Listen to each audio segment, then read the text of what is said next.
Welcome once again into the Radiopedia Reading Room, the podcast where we chat poetry, tasseography, and radiology in unequal parts. My name is Andrew Dixon, and joining me, anything above the clavicles is no stress to him, but venture below the clavicles and his adrenaline starts a pumping.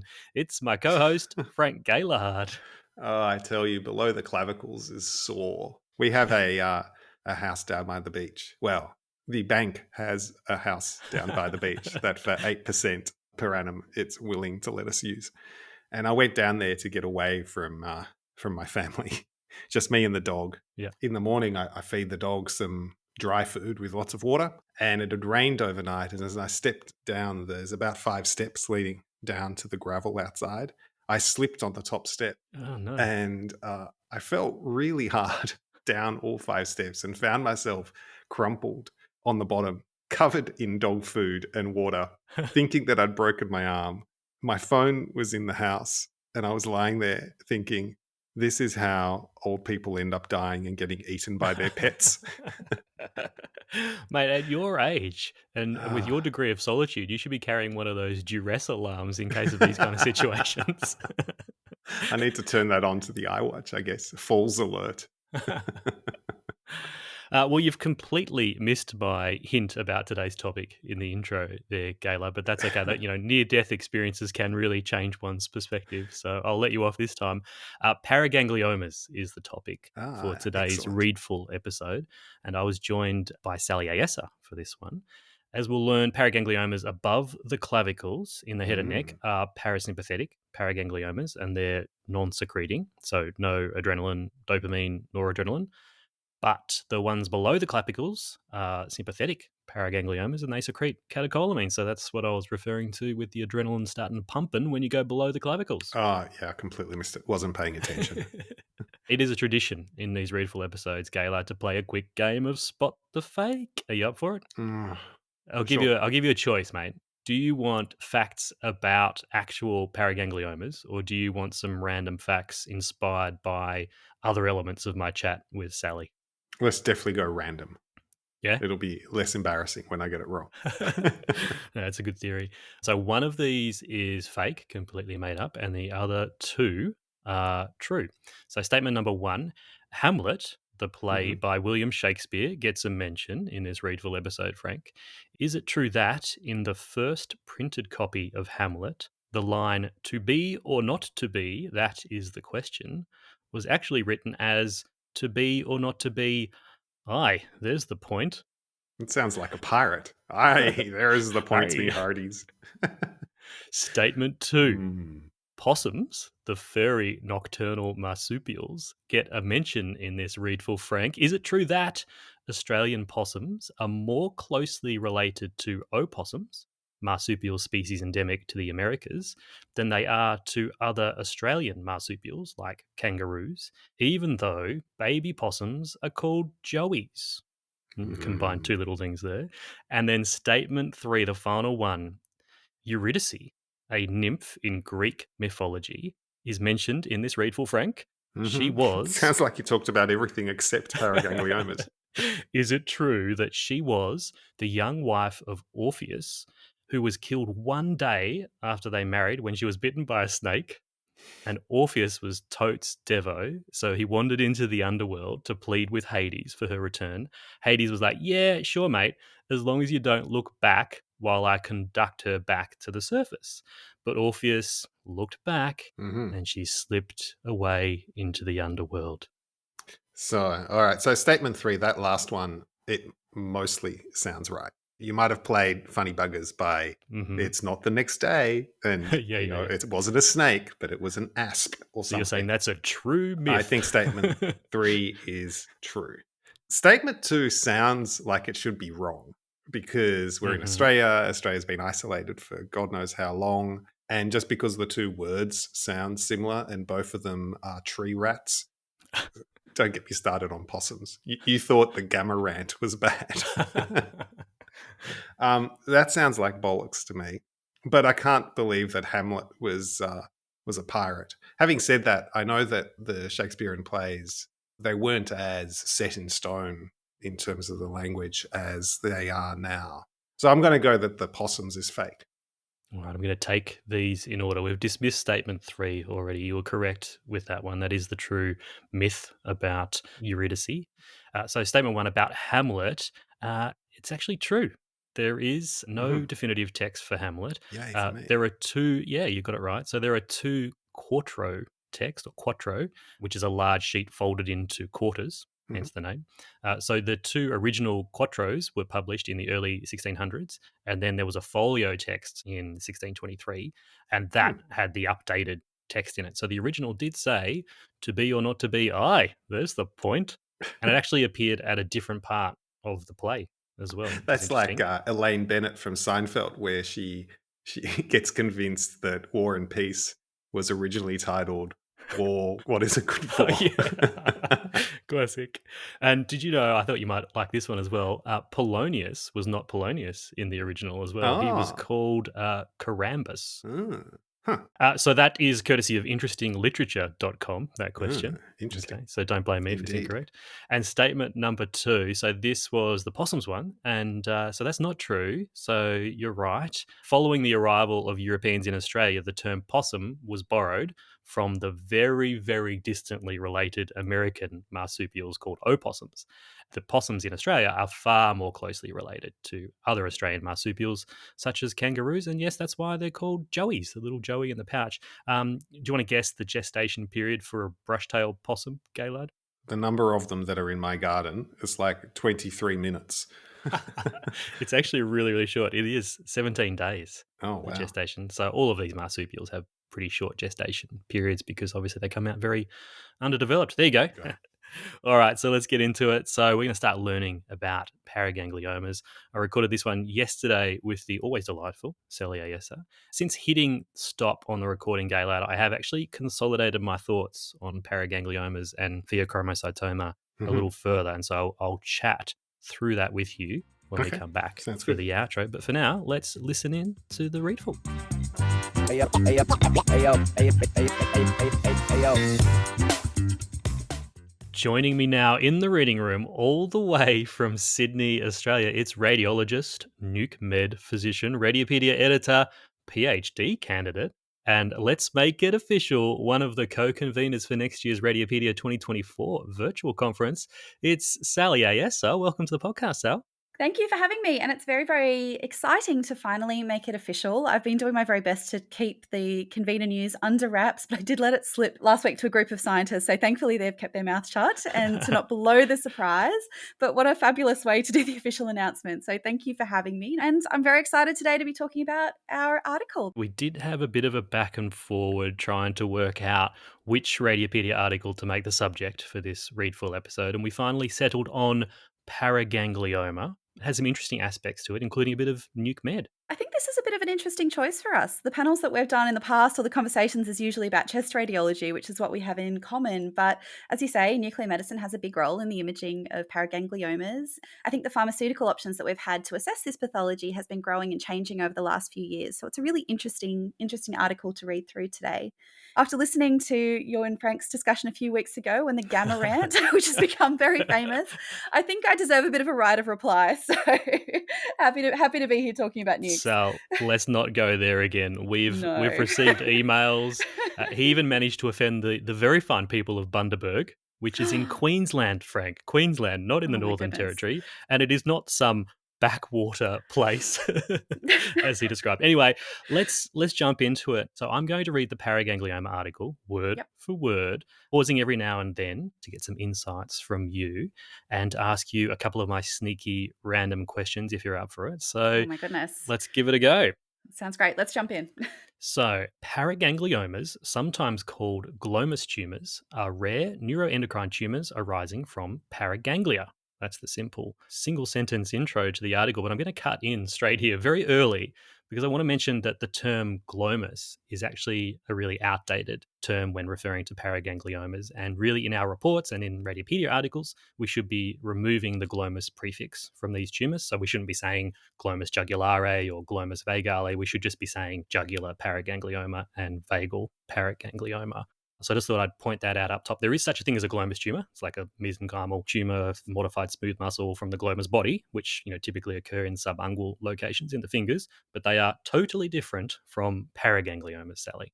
And I think it's going to be a bit of a change because I'm so used to calling them glomus tumors, glomus jugularis and vagalis. So Mhm. if I misstep today, make sure that you pull me up on it. When we were kind of thinking about this, I got a bit curious to start thinking about why we call them glomus tumors in the first place. And it seems to have something to do with the glomus cells that are in the carotid body, because as we'll find out, Mhm. this is a very common place for the paragangliomas to arise. And so that's probably where the term comes from. But I guess we'll do away from that for now, and we'll do our best to stick with carotid body paraganglioma. Is that right? Did I get it right? That is correct. Even if you Great, do great. say glomus, always make sure you put paraganglioma at the end so that we're kind of transitioning towards using that terminology. And terminology is the next section of the article. Paraganglia are clusters of neuroendocrine cells dispersed throughout the body and closely related to the autonomic nervous system with either parasympathetic or sympathetic function. The largest cluster of cells is found in the adrenal medulla, with smaller collections in the paravertebral space and head and neck region. Tumours arising in the paraganglia are called paragangliomas, and they are classified by both location and secretory function. Now, jumping away from the article here, chromaffin is a word that doesn't appear in that paragraph, but I think deserves a bit of a shout out because it sounds cool.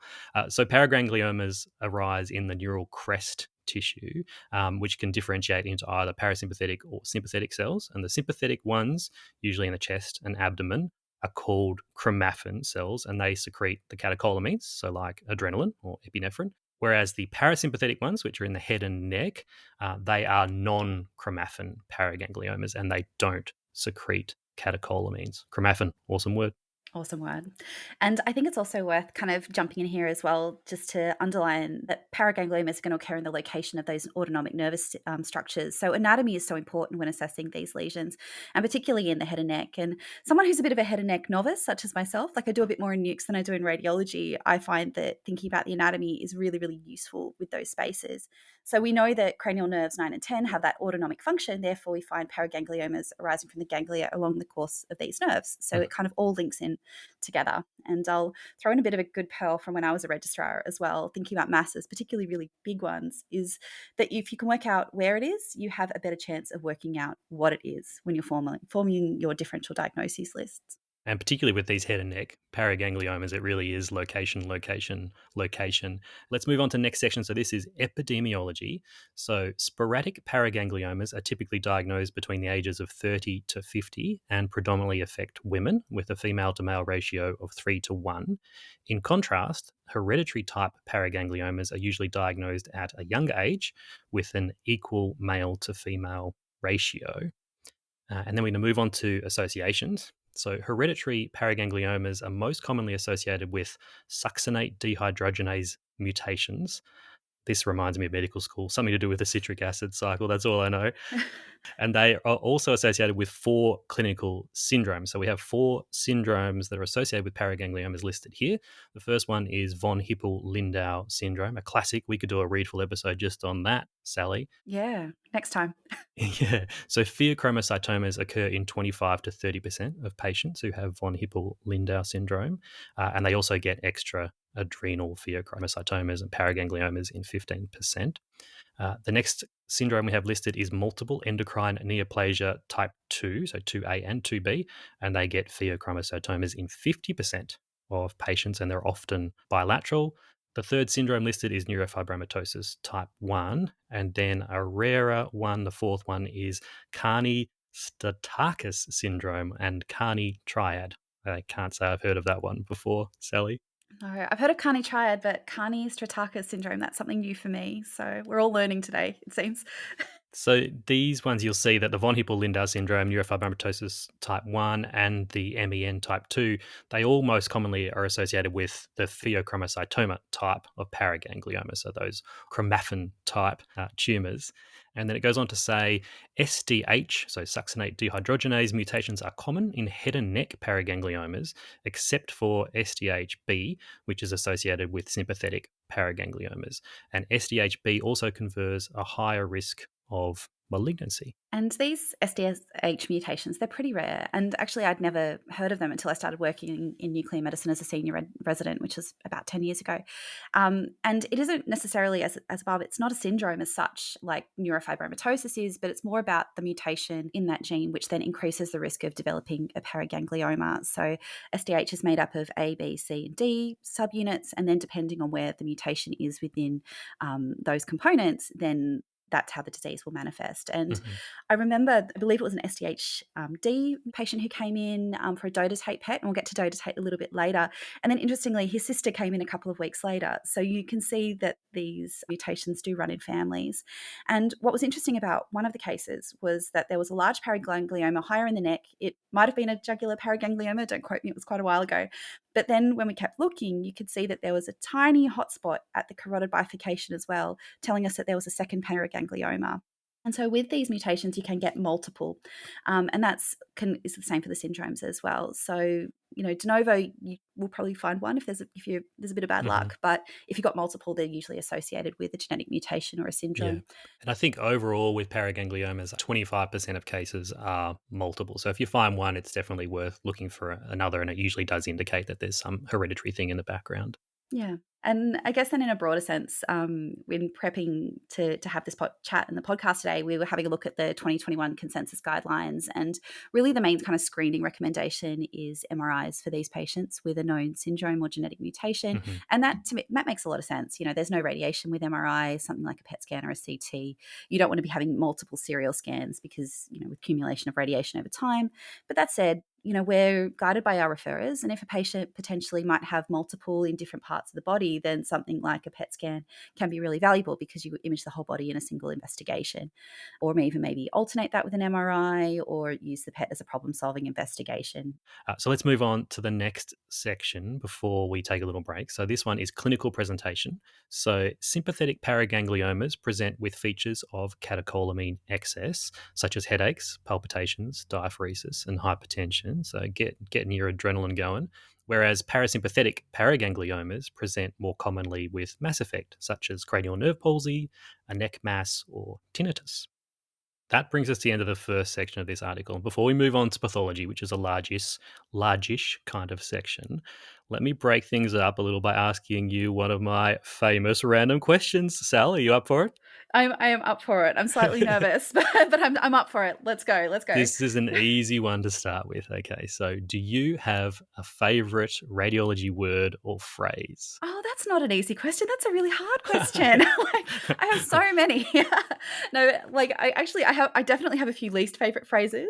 And one thing let's hear those. I really don't like is lung fields. And especially when we get a new registrar coming through and they're putting, the lung fields are clear. And I'm just like, oh, no, don't say lung fields. Just because when I was a junior registrar, I had one of my consultants said to me, I put it in a report and she said, Sally, come over here. Tell me, do you see cows in these fields, Sally? And I'm like, no, there are no cows. And she's like, don't use fields. There are no fields. There's no grass. And I'm like, okay, all right. The lungs are clear. So keep it nice and simple. And another one that I find, actually since I've become a consultant, is the word prominent. My registrars love prominent. I think about prominent to say, look, it caught my eye. So it's something that caught my eye, but it's not necessarily a pathology. Just something I'm noting, and we can clinically correlate or whatever we need to do. But they love saying mildly prominent, and when I think about that, it's like, well, how can something catch your eye just a little bit? How could it mildly catch your eye? Like either it does or it doesn't. And so I hear it a lot when we're talking about cerebral ventricles, so ventricular caliber. So I just say stick with mildly enlarged, and if you really need to say prominent, don't say mildly prominent. It's a bit of a hedge, isn't it? The other non-committal word or phrase that I do kind of like is a degree of. Oh, no, I use that one. Yeah. So when someone says, this mass causes a degree of displacement of the adjacent vessel, so you don't really say, a large amount or a small amount. You say it's a degree of, and sometimes you use that when you kind of don't know the significance of it. It's kind of like, well, there's a degree of this, but I'm not sure whether it's a big thing or a little thing. So I'm just Oh, going to say a no. degree of. You're seeing into my soul. Yeah, you're right. I tend to use it as a bit of throat clearing sometimes when you can see the cogs turning, me trying to work out. But yeah, okay. Next time I use that, I'll think of you and delete it and try and come up with a better word. No, I actually use it. I think it can be good in certain settings. And have you got a favorite phrase? I do. I love, the beauty of radiology. And one term that I really like is when we describe something as arboreal. And we did Oh, this yeah. back at the recent conference talking in the nuclear medicine session. Strong recommendation if you want to catch it on the replay. Very good session, yes. When we were talking about amyloid PET and the pattern of the white matter and the normal pattern on a florbetaben PET looking for Alzheimer's disease is you get this beautiful branching pattern and then you lose that pattern when there's pathology. So arboreal like the trees. And it also makes me think a little bit about the bronchovascular structures of the lungs and how it branches out. So arboreal is probably my favorite radiology descriptor. It is a cool word. It reminds me that we are currently in the process of evicting, I think that's the right term, evicting a possum from our roof. No. And that's an arboreal animal that that's been keeping me up at night at the moment. For people who live overseas who don't have problems with possums, in Melbourne in particular, there's a lot of possums. And Oh, yeah. for some Sydney reasons, too. even though they are arboreal, they don't like to sleep in the trees. They like to sleep in your house Yeah. and make a whole lot of noise. That's it. When I was growing up, we had a brush-tailed possum in our roof, and it lived there for ages. And for the overseas people, brush-tailed possums are like the size of a large cat. Yeah, they're quite big. They're quite big animals. And They're at one cute, point, yeah, they but are they're cute. annoying. It lived there for so long, and then they got some water in, and the whole roof collapsed into my living room when I was like 5 or 6, Ugh. and just there was possum detritus absolutely Excrement, everywhere. So yeah, it's a real Australian problem. So. Yeah, this is a big brushy, and we had a guy around yesterday, and he climbed up on our roof and he closed off the spot. So you're not allowed to kill a possum; you have to kind of evict it. And what you do is you kind of cover over the hole, and then they leave a little trapdoor so that the Oh. possum can come out of the roof in the nighttime and go out. But then when they come back, the trapdoor is closed and they can't get back into your roof, and then they have to find somewhere else to live. They've been Oh, evicted. I hope that he or she finds a nice warm home that isn't your roof. There's plenty of places around. I've got some neighbours that I would love the possum to move in with. All right, let's move on to the next section. So this is pathology. So all paragangliomas consist of 2 types of cells, type 1 and type 2. That's easy. The main components are lobules or nests of chief cells. So those are the type 1 cells, chief cells. And these structures are known as zellballen. They are surrounded by a single layer of sustentacular cells, so they're the type 2 cells. And histologically, there are no reliable markers of malignant potential, unfortunately. So the pathology section is then broken down into location, and we already said that location, really important with these. And then the first location is for the parasympathetic paragangliomas, and then we'll move on to the sympathetic paragangliomas. So parasympathetic paragangliomas arise within paraganglia of the head and neck in association with the branches of the glossopharyngeal and vagus nerve, as Sally pointed out earlier. They are generally non-secretory, so non-chromaffin. So we've got them listed here, and we're going to kind of go through some of the features of them as we go through because I think it's useful. It's not in the article itself, but we'll add them in because we can't go and look at every article individually in this Readful episode. So the first one is the carotid body paraganglioma, and this is the most common paraganglioma. So you get that classic splaying of the carotid bifurcation, ICA and the ECA get separated, and it's known as the lyre sign. And a lyre, if you haven't come across one before, it's a musical instrument. It's like a little harp where the bows of the harp that come up where the strings are between is like a U shape. And so it resembles the way that the ICA or the internal carotid artery and the external carotid artery curve around the tumour, and it splays them out wide as it curves around the ovoid or the round tumour that's sitting between them. Classic angiogram appearance, and it's spelt Lyre. But it reminds me of this great line from the musical Hadestown. I don't know whether you've seen that one, Sally. Haven't. When Orpheus is trying to pick up Eurydice with his beautiful singing, she says, "Oh, you're a singer. Is that what you are?" And he's like, "Well, I also play the lyre." And she has this awesome comeback. She's like, "Oh, a liar and a player too. I've met too many men like you." Oh my It's an goodness. awesome line. I'll try and track it down and play it at the end of this podcast. Oh, It's a fantastic. cool musical worth checking out. Okay, adding it to the watch list.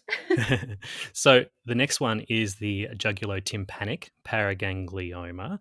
So this arises from Arnold's nerve. So jugulotympanic paragangliomas, they involve the middle ear and the jugular foramen, and they extend supralaterally into the floor of the middle ear cavity.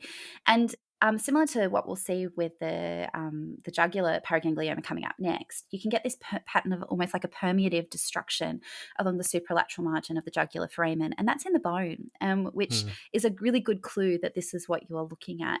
Yeah, because these are really hypervascular Mm. tumours. That's why they tend to cause this kind of permeative erosion of the bone adjacent to them, as opposed to a differential in this location, which would be a schwannoma, which tends to smoothly remodel the bone. It can be a little bit tricky as well because often we use the word permeative to talk about an aggressive neoplastic bone lesion. It's just if you do see it around the jugular foramen, just think that it's not always going to be something malignant. But I guess that's just, look at the imaging findings and keep that in the back of your head. Yeah, it's whether is the lesion centered in the bone or is it centered adjacent to the bone and is eroding the adjacent bone? It's kind of the distinction there. Location. The next one on the list is glomus jugulare paraganglioma. So here we've got the term glomus still in our article. So these are just ones that are centered at the jugular bulb, right? When I was going back through my notes as well, I noticed that I said that they can arise from Arnold's nerve, which we saw with our jugulotympanic and paraganglioma, but also Jacobson's nerves, who we'll come across in a moment. And you're right, it's just that epicenter. So they're at the jugular bulb. They're still going to give that permeative pattern of destruction of bone, particularly in advanced cases. And interestingly, because of where they are, you can match the clinical presentation, which is neuropathy of the ipsilateral, so same side, 9th, 10th, and 11th cranial nerves. And that's because they sit within the jugular foramen as well. Interestingly, you get variable involvement of the 12th nerve, and that's because it often sits it will sit in a different foramina, quite close by, but not necessarily as closely related as the 10th and 11th nerves are. I always remember the beautiful MRI sign that you get one half of the tongue on T2 is very bright from the fatty atrophy. That's cranial nerve 12, isn't it? That's hypoglossal palsy, yeah. So you get this slumping back of the tongue, and you get this fatty atrophy, or even when it's acute, you don't get the fatty atrophy, but you just get this denervation edema, this T2 hyperintensity. And that I had one recently, which was confused for a base of tongue mass, and I was reporting the MRI. It was actually due to a carotid dissection that they didn't know about, and that caused this hypoglossal palsy. But clinically, they thought base of tongue mass, MRI prior to biopsy. I'm reporting the MRI and I'm like, oh my God, this is a carotid dissection. This is a pseudomass. This doesn't need a biopsy. I call them up and I was reporting a scan. It was performed, 5 days earlier. And I call them up and I'm going, we're just trying to prevent an unnecessary biopsy here. And they said, oh, is this on blah, blah, blah? And I'm like, yeah, we did that 2 days ago. It was negative. No. And I'm like, oh gosh. Oh, well. Oh, well. At least That's it's why you've got to stay reassuring. up to date with your reporting. Exactly. So the next one on the list here is the glomus tympanicum paraganglioma, so the tympanic paraganglioma. This is Jacobson's nerve, and they sit at the cochlear promontory. That's the buzzword. But yes, cochlear promontory. Pop it into your mind and keep that for your examinations or to, pimp your reports. But it's basically you're looking for a round mass with a flat base overlying that cochlear promontory. Yeah, so this is in the middle ear cavity itself, and so therefore, because these are very hypervascular tumours, they often present with pulsatile tinnitus if they're symptomatic.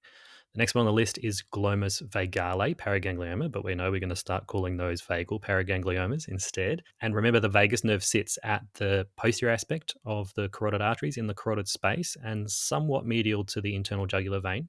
So classically, a vagal lesion, so you can have vagal schwannomas and you can have vagal paragangliomas, they will classically displace the internal carotid artery and the external carotid artery anteriorly, but they'll stay together, those two vessels, as opposed to the carotid bodies, which splay them apart. And the internal jugular vein is often pushed kind of laterally, sometimes a bit posterolaterally. And when I was checking back through my notes again, so I was making sure I well prepared so I could say some sensible things in this in the podcast. I wrote down the 4 Ps. So painless, pulsatile, posterolateral, and pharyngeal mass will allow you to kind of come down on a vagal paraganglioma. I've got some extra tips when we get to the imaging section for those ones. And then the final one is the laryngeal paraganglioma. Now, these are rare. So rare that there's none on Radiopedia, and I've never seen one. So if you have one, please share it to Radiopedia. So I don't have one either. So yeah, I'd love to see the case if one does pop up. Yeah, I think exceedingly rare would probably be a correct term for that one. So that's the parasympathetic paragangliomas in the head and neck. And then the second section we're going to talk about is the sympathetic paragangliomas. So sympathetic paragangliomas generally arise in paraganglia below the level of the neck. They tend to secrete catecholamines and can be intra or extra adrenal. Okay, so the extra adrenal ones, these arise outside the adrenal gland, obviously, along the length of the sympathetic chain. And in the abdomen, this can be associated with the organ of Zuckerkandl and the bladder base. And in the thorax, so mediastinal paragangliomas, these can be in a few different locations. They can be paravertebral, so this is the aortosympathetic paraganglia. They can be associated with the great vessels, so the aortopulmonary paraganglia, and rarely they can be cardiac along the epicardium, in the atrial cavity, in the interatrial septum, or even in the ventricles. And then the next one is the intraadrenal location, which we all know about. They arise within the adrenal medulla, and they are the pheochromocytomas. Can I ask, is it too late to add organ of Zuckerkandl to my favorite radiology words list? Like, it's such a great one, isn't it? It is a very cool word. It is. And so that's one of those other chromaffin bodies, and it's found at the bifurcation of the aorta or at the origin of the inferior mesenteric artery in the abdomen. Do you know what Zuckerkandl means? It means an inverted candle, an upside down candle that you put on the ceiling. Is that right? No, I made that up. There's no such thing as upside down candles. They don't work. Oh my goodness. Something to do with gravity. You just get wax on your head. The way heat, right? Yeah, exactly. I don't think they'd even burn. No, it's named after a person, Emil Zuckerkandl, an Austrian anatomist and pathologist. Thought I'd catch you out with that one. No. I was waiting for it, and I'm like, I was trying to work out the physics in my head. But so we'll throw in a little bit of extra clinical information. And what I kind of remember about these bladder-based paragangliomas is we were investigating for one kind of in the bladder base and prostate back when I was doing my nuclear medicine advanced training. But they can be associated with these micturition attacks. So they get catecholamines that are secreted when you empty the bladder, and you can get episodes of hypertension, palpitations, but alarmingly, you can get micturition syncope, which is when you empty your bladder and you lose consciousness, which that must be quite frightening, I think, for a patient, and also a bit of a tricky one to sort out, I think. You don't want that. No. The next section here, Sally, moving quickly away from the micturition, is the immunophenotype. So immunohistochemical examination confirms neuroendocrine differentiation of chief cells, so they're the type 1 cells, and it has a few things listed here. It says neuron-specific enolase, so NSE, chromogranin A, and synaptophysin. I'm having fun with these words. And then the sustentacular cells, so those type 2 cells, they can have S100 differentiation and GFAP. I remember that one from the brain. That's to do with glial cells. The next section is genetics. So paragangliomas are the most strongly hereditary group of tumours. The most common genetic cause of hereditary paragangliomas are mutations in the succinate dehydrogenase subunit, which we learned about earlier. So SHB, SHD, SHA, and SHAF2. Whew. Gosh, it's a bit of a mouthful with all these genetics, isn't it? Yeah, look, I think we need a little bit of a break before we move on to the radiographic features. I've had enough of reading those kind of things. So it's time for another random question, Sally. Oh my goodness, drum roll. Now, I'm not sure if I've used this one before. I think someone threw one of these in an episode before, off their own bat. But do you have a favourite quote? I have a couple, but I'll pick the one that is printed on the wall in my office where I'm recording the podcast, which is, "There are more things in heaven and earth, Horatio, than are dreamt of in your philosophy." And that is from Hamlet speaking with his friend Horatio while he's milling things over, so to speak. Hamlet was a pretty intense play. A lot happened in this young prince's life that certainly turned things upside down. So a lot of philosophy. I always have a tendency to put my own kind of scientific bent on quotes when people say them to me, including this one. But do you do that as well? Oh, yeah. And what do you take from this quote in particular that makes it your favorite? I love this quote so much because it kind of seems to change meaning depending on how you look at it, or even depending on what mood you're in. Like it's just something that I find like I come back to so much. And like I love how it captures that there's so much in our world that we don't yet understand and things that we aren't really capable of understanding. And, to think about from a professional standpoint as a medical student, as a radiology trainee, and even as a radiologist, I think we put a lot of pressure on ourselves to know all there is about some particular Hmm. pathology. And we know, even though we know deep down that this is completely impossible. And so, I like to try and keep that to give myself a bit of perspective. Yeah. But even more scientifically, like I was reading an essay, or actually listening on Audible to an essay from Joan Didion last week, where she was talking about being diagnosed with MS in the 60s. And she's a great Californian essayist and journalist. And so she published a few books in the 70s and Hmm. 60s on life in California. And she was diagnosed with MS. But at this point, it was a diagnosis of exclusion. So she'd gone through a whole rigmarole of different things. And at the end of the day, they said, well, it's probably MS.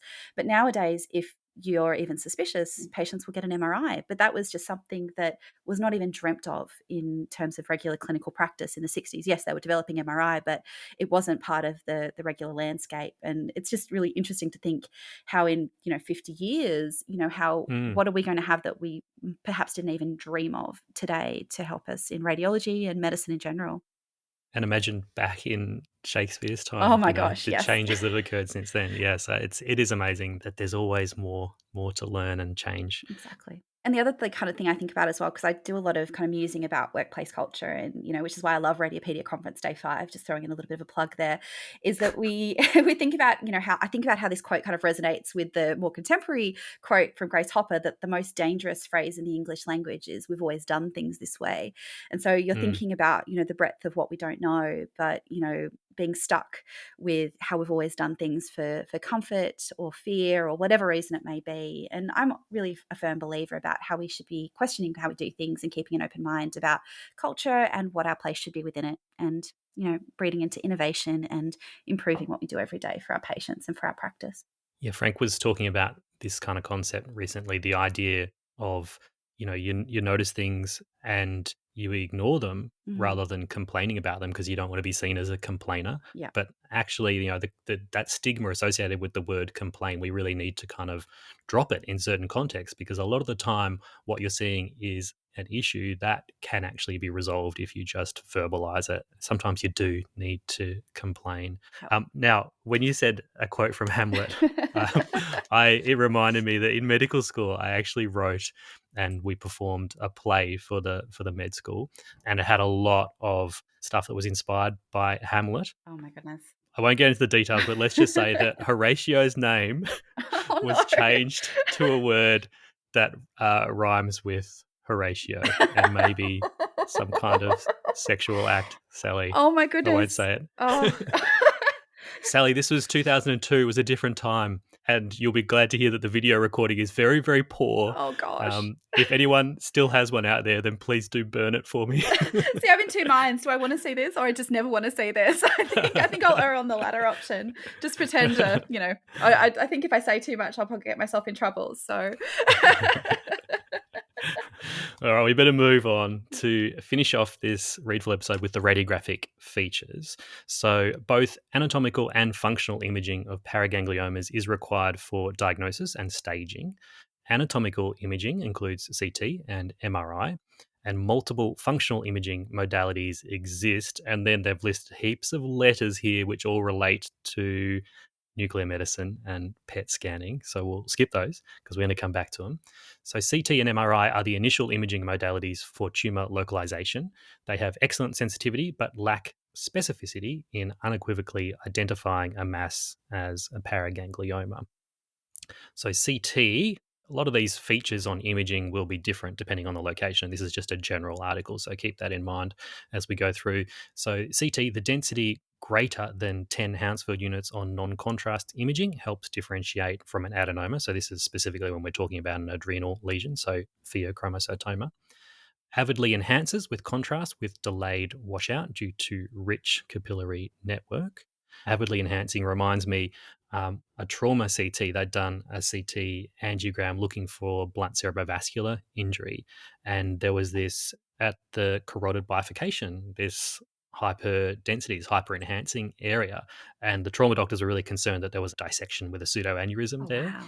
but it was actually a tiny little paraganglioma, so a little Ah, carotid body tumor. look at I that remember that radiology case. adding value into these Yeah, it cases. was great. And they were amazed. They were like, "Oh my God, you guys are so clever." I'm like, "Yeah, yeah, yeah." So for CT, it says they can detect lesions of 0.5 centimeters in diameter. So yeah, it's good for spotting small lesions. Uh, and it causes, as we said earlier, a permittive type of bone erosion when adjacent to a bone, such as within the jugular foramen. So moving on to MRI, so T1 signal, hypointense to liver and adrenal. Salt and pepper appearance due to small hemorrhages producing intrinsic T1 hyperintensity, so that's the salt, and hypointense signal from vascular flow voids, so that's the pepper. So that's particularly in the head and neck. That's one of the classic kind of things we talk about is that salt and pepper appearance of these tumors. To be honest, I don't see the T1 hyperintensity that often. I think the hemorrhage is pretty uncommon, but we definitely see the flow voids. That's a really important feature. So that pepper is definitely something to look out for and helps you distinguish from other lesions like schwannomas, which don't have the pepper. T2 signal is the next section. So they're T2 hyperintense. And it says here light bulb appearance, which has been described for the adrenal pheochromocytoma. Definitely in the head and neck, these paragangliomas are T2 hyperintense as well. But I don't think that actually helps you necessarily differentiate it from other things because schwannomas are also very, very T2 hyperintense as well. One thing that I do find useful, in addition to the flow voids, is that larger schwannomas tend to get cystic degeneration within them, whereas paragangliomas don't tend to so much. So if you're seeing a large kind of cystic component and there's not so much flow voids associated with it, then I would probably favour a lesion to be a schwannoma and obviously smooth remodeling of the bone. Next section is T1 post contrast. So these lesions are heterogeneous and they show strong, prolonged enhancement. And this actually reminds me, we don't have a section for angiogram on this article, Sally, but it reminds me of the angiogram appearance. It's similar to actually what we use for the meningiomas, the Oh. so-called, that mother-in-law pattern described, where the enhancement, kind of arrives early and stays late, much like a mother-in-law. But perhaps it should just be in-law sign rather than mother-in-law because, father-in-laws hang around too, in my experience. Yes, and I'm me, I'll wax lyrical on, gender diversity, and I'm very happy to create a gender neutral and very inclusive term so we can have in-laws rather than mother-in-law versus father-in-law. Yeah, So let's still involve, offensive to in-laws, but but both everybody. genders. Yeah, exactly. We're inclusive here at Radiopedia. And I kind of also throw in here, like you mentioned the case of the DSA as well, and the case that's attached to this, I think it's even a legacy case that Frank uploaded. It's really quite beautiful. It almost looks like, and like a bird's nest that's just kind of hanging off the vessels with that increased vascularity. And yeah, they're very, very pretty studies. Speaking of something looking like a bird's nest, let's move on to nuclear medicine. Ah, what? But Ouch. before we start this section, it does contain a lot of random letters like MIBG and dotatate, things I don't understand. So how about instead of me reading it out, Sally, I throw the reins over to you and you can read out this section. Oh, thank you, Dixon. I would be honoured to read out the nuclear medicine section. I'm just going to sit back and relax. So I will say before we get started, though, there is really great variability in the traces that you used, and that depends on clinical circumstances and your geography. And the radiopharmaceuticals that we use in Australia on a regular basis may not be used somewhere else, like in the UK or the US. Mm-hmm. And I found that just actually through connecting with others, nuclear medicine physicians on Radiopedia, that we often do things just a little bit differently with the same kind of clinical question in mind. So if you are listening and you do have something that you think is a paraganglioma or you want to image it, I suggest getting in touch with your friendly nuclear medicine team and then ask them the clinical question, and they'll be best suited to guide you about what the appropriate test is. So let's jump in. So reading from the article, so the targets for functional imaging are tumor-specific catecholamine production, including I123 MIBG, Sorry, it's my dog. Oh, She's scratching. So I'm trying to keep her quiet. So she's like a possum. she is like a possum. so, so starting with targets for functional imaging, there are tumor-specific catecholamine productions, which is I-123 MIBG, F18 FDA, and F18 DOPA. Glucose, which we image with F18 FDG. I'm so sorry. She's excited. There's She's excited.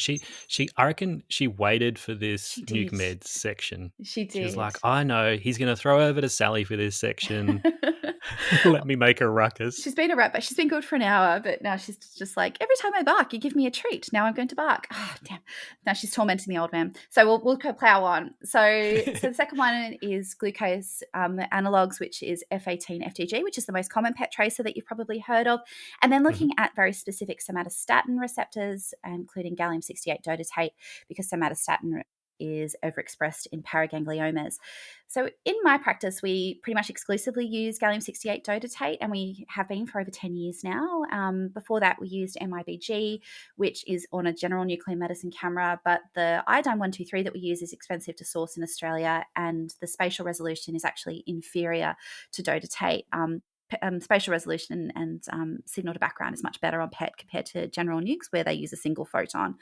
We do use FDG in some cases. In my practice, we most commonly use it if we're concerned that a paraganglioma has undergone malignant transformation. Paragangliomas are typically FDG avid, but the degree of uptake is variable, and it's typically less intense for the more benign paragangliomas compared to something more specific like dotatate, where we're targeting a receptor within the lesion itself. But if there is malignant transformation, the FDG uptake is usually higher, as it's reflecting the increased metabolism as that tumour dedifferentiates. So coming back to the article, each modality has its strengths and weaknesses in detecting lesions and depending on their location, secretory function, and underlying genetic mutation. For iodine-123 MIBG scintigraphy, the strengths are pheochromocytomas and extraadenal sympathetic paragangliomas. And I'll add in there, from my perspective, we used to use this for MIBG imaging for pediatric neuroblastomas. And the weaknesses are head and neck and malignant disease. Moving on to F18 DOPA PET. I haven't used this for paragangliomas, but the strengths are listed as head and neck paragangliomas, SDHD mutations, and non-metastatic disease. And the weaknesses, interestingly, are a different type of mutation, so SDHB. So this is a bit of a newer pharmaceutical. I've only got limited experience with this in Australia, but there is a role, as it's based on dopamine, in Parkinson's disease. And also I've used this to help diagnose an insulinoma in a neonate once, which was a really great study. So, a lot of problem solving there. F18 FDA PET, the strengths are metastatic disease and non-metastatic pheochromocytomas, and its weakness is limited clinical availability. And I would echo that. I haven't used it clinically myself. Next is F18 FDG PET. Its strength is use in malignancy, as we said before, SDHB mutations, von Hippel-Lindau syndrome, and the weakness may lack specificity. And that's just because we're looking at a glucose analog, and a whole lot of different pathologies, including infection, inflammation, and neoplastic causes, can demonstrate increased FDG uptake. So you really got to kind of know what you're looking at and pair it with different imaging modalities like MRI, CT, or another PET tracer. Interestingly, as we saw before, the SDH mutations are reported to have higher uptake and avidity compared to paragangliomas, which arise de novo without the mutation. And finishing up, we'll read from gallium-68 dotatate PET. Strength is overall viable imaging modality, proven superiority in sporadic disease and SHDB mutations, head and neck lesions, and the weaknesses is detection of liver and lung lesions as listed in the article. But that said, I haven't really come across a lot of cases of metastatic paraganglioma, and we use dotatate PET a lot for metastatic small bowel or pancreatic neuroendocrine tumors, and usually we don't have too much trouble looking for lung and liver lesions. Maybe this is due to the fact that there is some background avidity and liver uptake in these particular scans. But if you window it and with an experienced eye, usually you can work it out pretty well. I think it's a great tracer, and which is why we use it a lot. It sounds like, dotatate is your kind of go-to one, but it really depends on where you're working, and also maybe information about the background and mutation and what you're kind of looking for. So it seems like Nuke Med is very, very useful, but you need to consult with your local practice to work out which is best. It's interesting though that you've got like kind of three approaches, right? You've kind of got the based on the catecholamines, you've got based on just basically use of glucose for the FDG, and then you've got your somatostatin receptor. So those kind of three ways of trying to find the lesion, and then multiple different tracer types for exploiting that. Yeah. Now, let me finish this whole session off with a brief section, treatment and prognosis. I'm going to skip over the differential diagnosis section because remember, this is really a general article on paragangliomas, and most of the treatment, in fact, and the differential diagnosis information is covered in the specific articles for each paraganglioma. So treatment and prognosis. Treatment may include surgical resection or radiotherapy. Malignancy, we were talking about this a moment ago, so is defined as evidence of metastases, and the most common sites for metastases are the lymph nodes, liver, lung, and bone. And the risk of malignant paraganglioma for pheochromocytomas, it's 10%. For sympathetic paragangliomas outside of the adrenal gland, that's 20%. And for parasympathetic paragangliomas, so the head and neck ones, it's 2 to 20%. And as you said, it's pretty uncommon in my experience to see metastatic disease from paragangliomas. And this is an interesting final little sentence in the article. It says biopsy, so excision or fine needle aspiration, is contraindicated in suspected paragangliomas until biochemical screening is negative for catecholamine excess due to the risk of catecholamine crisis and severe hypertension. I'd never really thought about that one before. Yeah. I only do kind of limited procedural things. So I've never been asked to biopsy one, but I will store that in the back of my head that if anyone ever asks me, I'll be like, no, I might cause catecholamine crisis. Yeah, I'm not sure whether it would apply to head and neck ones, given that they don't tend to secrete the catecholamines. Well, that's it, Sally. Well done. We've made it to the end of the article. I think this is the longest I've spoken about paragangliomas, like in a single setting. It's been a lot of fun. And your dog made it all the way to the end as well. Have you got time for one final random question? Shoot, let's do it. Okay, all right. This one's fun. Here we go. If you could have any superhero power, what would it be? My superpower. I'd love to be a dog for a day. I'd love to be a dog for a day. They seem to have a really lovely kind of existence, lots of treats. But no, I think my ability would be to control time. And it just feels like I just don't have enough hours in the day to get everything done I want to. And especially, and still being able to rest and recharge. And I think at the moment I'm racing around a lot between work and home and, kids and dogs. And I'd love to have a little bit more time to be creative or just a little bit more time to sit and do nothing at all. So if you know a genie, let me know. Yeah, I was actually saying just the other day that I wish a year was like 600 days long, because particularly with the virtual conference coming around every year, like it just seems too short a time. Like you finish one and then you already have to start preparing for the next virtual conference. So if we could just make a year 600 days so that the conference is spaced out a little bit more, that would be great for me. That would be great for me too. I think I need all of the time to be able to, produce something up to your standards for next year with the rest of the convening team. It's going to be very exciting. So we've touched on Hamlet, possums, upside down candles, dogs, and we even had time to chat a little bit about paragangliomas. It's been a pleasure having you on the podcast today, Sally, and I'm very much looking forward to seeing all your ideas for Radiopedia 2024 come to life. And no doubt we'll have you back on the podcast again very soon. No, thank you so much for having me. It's been a lot of fun. It's just been lovely to sit and chat this morning. Awesome. And I hope people find it useful. I'll see if I can dig up a little musical clip from Hadestown where the lyre gets mentioned. And we'll play that as we transition to the outro and get the thoughts of Frank Gaillard. Another Gamma rant coming up, perhaps? I suspect not. Oh, goodness. But we'll see. All right, Sally. I'll see you again soon. Thanks so much, Dixon. Bye. Take care. Bye. Bye, puppy dog. Bye.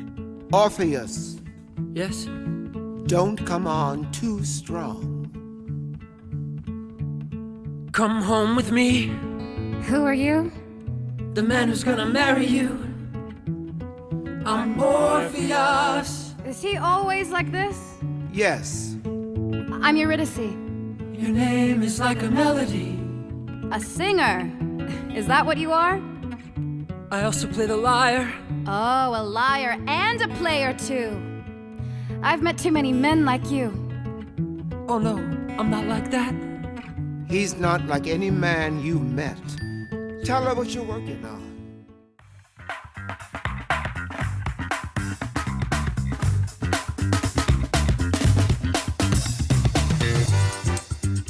Oh, there you go. A little bit of Hades Town, a bit of Orpheus and Eurydice there.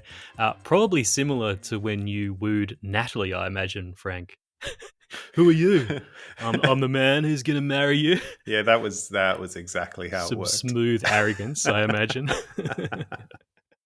Now, before we get into your thoughts on paragangliomas and or possums, as we were reminded by Sally's favourite quote there's always more to know and knowledge changes over time. And I think this is definitely true with regards to paragangliomas and pheochromocytoma terminology. So my current theory, if you will allow it, Gaylard, and hopefully this is relatively correct, is that paragangliomas, tumours arising from the paraganglia, you kind of divide them into parasympathetic paragangliomas, that's the head and neck ones, they're non-secreting. And then there's sympathetic paragangliomas. These are found predominantly in the abdomen, but also some places in the chest. And these are the secreting ones. The sympathetic paragangliomas that are located within the adrenal gland are called pheochromocytomas, and that's probably still the preferred term for them. Whereas the sympathetic paragangliomas located outside of the adrenal glands should probably just be referred to as sympathetic paragangliomas. And we should be avoiding the term extra-adrenal pheochromocytoma because that adds some confusion, I think. And then the other thing to phase out is the use of the term glomus when referring to the head and neck paragangliomas, as that really is a misnomer, as I described in the podcast.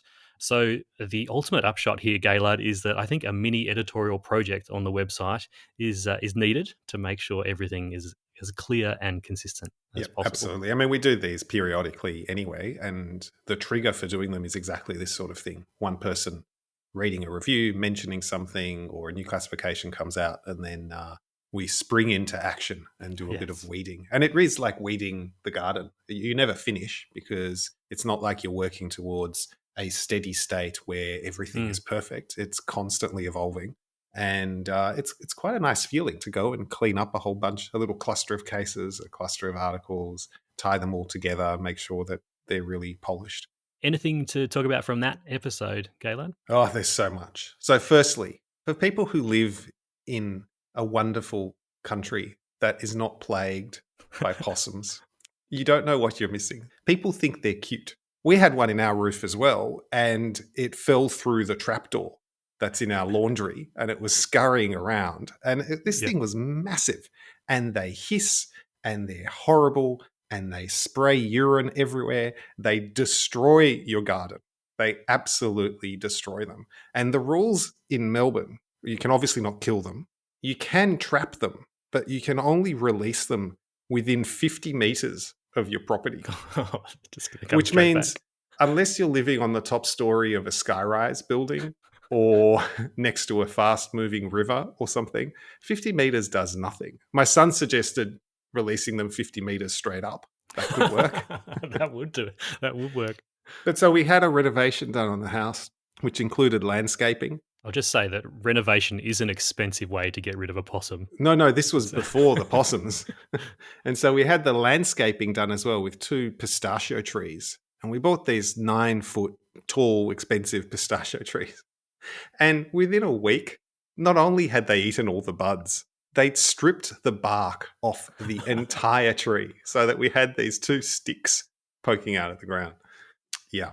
No, don't like the possums. There's nothing cute about them. They shouldn't be protected. I mean, protected status should be for animals that you don't run over accidentally because there's so many of them crossing the street. Yeah, exactly. Roadkill should not be counted. Yeah. Anything other than possums to talk about from this episode? I like the politically correct, inclusive changing from mother-in-law to parenting-in-law, but I would like to broaden this because I have had the pleasure of having my mother stay with me for 2, maybe 3 months while her house is being finished being built. Boy, maybe it should just be the relative sign. I love my mother dearly. It's been wonderful, and she's realistically the only one of our 4 parents that would even get an invite. but it should be much more inclusive. Basically, anyone sign. Just Anyone. get out of my house. Yeah, get out of my house. Let me be alone, falling over in my steps down That's near right. the beach Peaceful. with my duress alarm. Just me and my duress alarm. And Covered in maybe a dog dog who food. can't talk. Yeah. Eric speaks just about the right amount. I did love that quote. I mean, Hamlet's full of great quotes as well. And you mentioned Polonius being called something else before. The advice he gives to his son, is his son Laertes? Yeah. And he gives him that speech about advice. And Polonius is such a buffoon and an idiot. But in that one scene, he actually gives really good advice. That's the famous neither borrower nor lender be, and the clothes maketh the man. But he ends with it. I think it's, and this above all be true, to thine self be true, and it must follow as night the day, that you cannot be false to any man. And it's like, that's great. I've been boring my kids with that advice. So I guess I'm an old buffoon like Polonius as well. I can't think of how to word it right now, but there's a witty multiple endocrine neoplasia to be or not to be comment to be made right here at this moment. Ah, yes. But I can't think of it. Perhaps people can write in and let me know how I could have worked that line into the podcast, because it is time for you to let people know how they can get in contact with us, Frank. Well, we are at How's that for a Radiopedia segue? on... Pretty good. That was an excellent segue. We are at Radiopedia on Twitter and Instagram, as well as at Frank Gaylard and at Dr. Andrew Dixon. And you can email us, of course, at podcast@radiopedia.org with ideas and feedback. And just to clarify, I need proof that I badmouth Bundaberg. I've even worked in Bundaberg. And so I know it's not in the Northern Territory. I'm pretty sure it was Queensland. Did I say Northern Territory? Yeah, well, listen back to the episode. You can have a listen back, and then we'll see. But we did get multiple emails. I think the mayor of Bundaberg even was writing to me and wanting your direct contact number. I was like, oh no, I don't think we should give that out. For all you fine folk in Bundaberg, I have worked in Bundaberg. It's a lovely place. I have fond memories. I love the beverages that you make. Yes, Bundaberg rum. And if you want to help support Radiopedia, then you can become a paid supporter via the website or purchase an all-access pass to our online courses and conference. Sally is the co-convener for Radiopedia 2024. And in doing so, if you become a supporter or an all-access pass holder, you'll be helping us to give free conference access to people in 125 low and middle-income countries. And what else can people do to help out, Frank? And don't forget that you can help us by leaving a 5-star review in the podcast app of your choosing. Excellent. And we'll catch you all again. I'm wrapping this up very swiftly today, aren't I? And we'll catch you all again sometime soon in the reading room. Stay rad, everyone. Stay rad. Stay rad. Careful on those stairs, mate. God. Don't forget I need some of those handrails. All right. See you in a couple of weeks. See you later. Bye-bye. Bye.